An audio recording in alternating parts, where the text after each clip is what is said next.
Authentic cajeta de chelaya. A delicious Mexican dessert recipe. This recipe serves 2 cups. Preparation takes about 10 minutes. And cooking takes around 2-3 hours. Here is what you'll need. 2 quarts fresh goat's milk, 2 cups granulated sugar, 2 tablespoons light corn syrup, 1 large stick Mexican cinnamon, a half teaspoon baking soda, 1 tablespoon vanilla extract, a quarter teaspoon salt, 2 tablespoons dark rum or brandy. Step 1. In a large, heavy-bottomed copper pot, traditional, cazo, or a wide stainless steel Dutch oven, combine the goat's milk, sugar, and corn syrup. Step 2. Place the pot over medium heat and stir constantly with a wooden spoon or heat-resistant spatula until the sugar has completely dissolved. Step 3.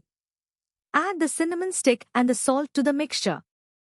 Bring the milk to a very gentle simmer, being careful not to let it boil over. Step 4. Once simmering, remove the pot briefly from the heat. Carefully stir in the baking soda dissolved in water. The mixture will foam up significantly, which is normal. Step 5. Return the pot to medium-low heat. Maintain a steady simmer, stirring occasionally to ensure the milk doesn't scorch on the bottom. Step 6.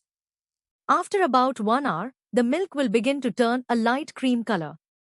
Remove the cinnamon stick at this stage to prevent the flavor from becoming overpowering. Step 7. Continue simmering for another 45 to 60 minutes. You will notice the liquid reducing and the color deepening to a rich, golden tan.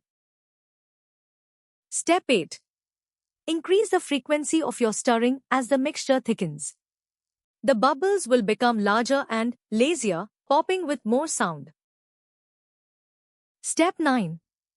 When the cajeta reaches a deep umber color and coats the back of a spoon thickly, perform the cold plate test. Drop a small amount onto a chilled saucer. If it holds its shape and doesn't run, it's ready. Step 10.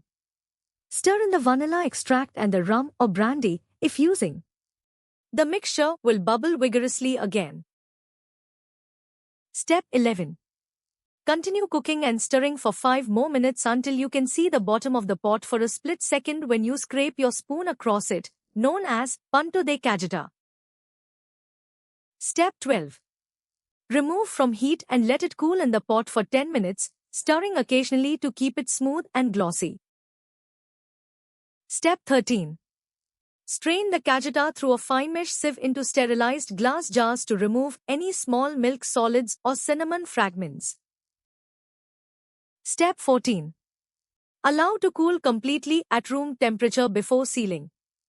The cajeta will thicken significantly as it cools. And that's it. For the full recipe with exact measurements, visit dishwiz.info.